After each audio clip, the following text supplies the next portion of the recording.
हम लोगों ने बहुजन समाज को, इस देश के पिछलग्गू समाज को दूसरों के पीछे से हटाकर अपने पैरों पर खड़ा करके एक ऐसा माहौल देश में पैदा किया है कि न हमारा कुछ बनता है न दूसरों का बनता है। इसलिए लेन देन का सिलसिला चालू हो गया है।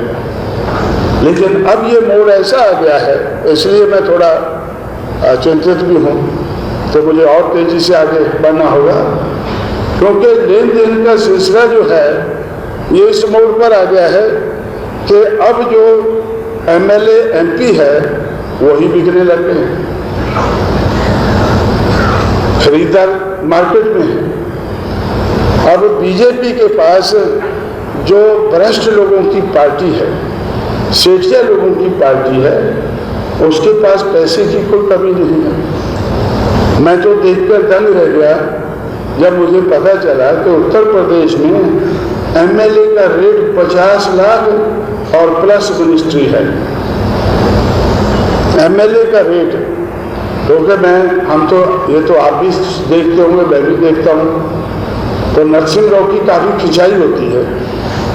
नरसिंह राव जो प्रधानमंत्री था हमारा पुराना, उसके साथ बूटा सिंह और सारे बहुत से 20 आदमी और फंसे हुए हैं।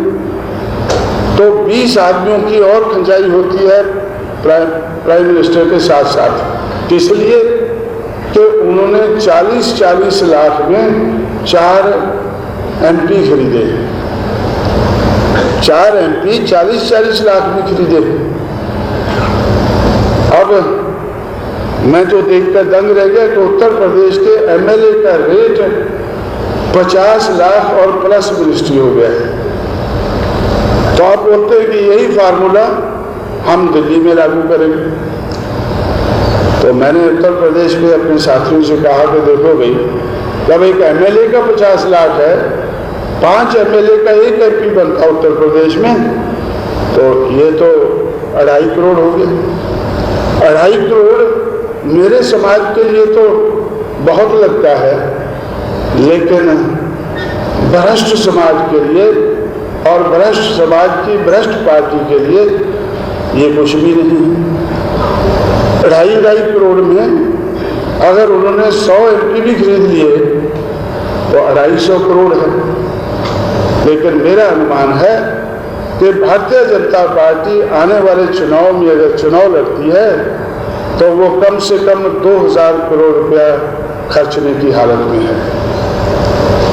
भारतीय जनता पार्टी केंद्र में सरकार बनाने के लिए इतनी उतावली है कि उनके लिए 2000 करोड़ रुपया भी एक चुनाव में लगाना अब ज़्यादा मुश्किल नहीं है।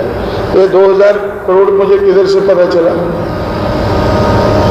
जब उत्तर प्रदेश में किसी की सरकार नहीं बनी तो मैंने यूनाइटेड फ्रंट को, कांग्रेस को कहना शुरू किया, टटोलना शुरू किया कि भाई आप लोग हमारी बना दो। वो कहने लगे आप हमारी बना दो।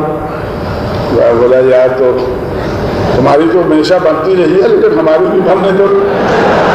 तो इसलिए तो वो हमारी तुम्हारी के चक्कर में हमारा कुछ जमा नहीं। लेकिन सीताराम केसरी, अगर ये नरसिंह राव रहता फिर तो हमारा जम जाता, क्योंकि नरसिंह राव से तो मेरा, जब मैंने समझौता किया था, ये एग्रीमेंट था कि हम उत्तर प्रदेश के चुनाव के बाद फिर पूरे देश में समझौता करके चुनाव लड़ेंगे।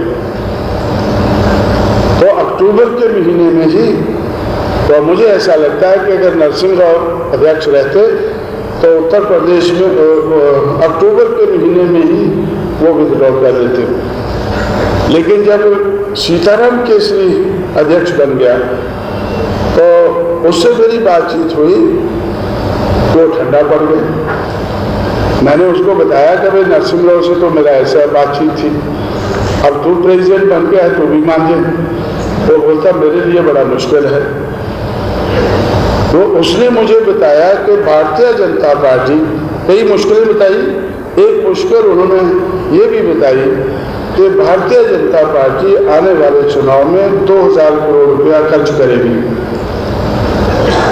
तो कांग्रेस को 400-500 तो खर्च 400-500 करोड़ खर्चना तो जरूरी हो जाएगा। तो मैंने उनसे बोला कि यार 400, जब हम मिलके चुनाव लड़ेंगे 400 आप लड़ लेंगे, 250 मैं लड़ लूँगा, 150, 400 आप लड़ लेना, 150 मैं लड़ लूँगा। मुझे तो 3-4 करोड़ रुपया ही काफ़ी है 150 सीटें लड़ने के लिए और 50 जीतने के लिए। तो आप लोगों के लिए 400 सीट के लिए 400-500 करोड़ क्यों चाहिए? भाई ये कांग्रेस है, ये बीएसपी नहीं है, कांग्रेस है। तो इसलिए उस वक्त लोगों का ख्याल था कि बीजेपी 2000 करोड़ रुपया खर्च करेगी आने वाले चुनाव में,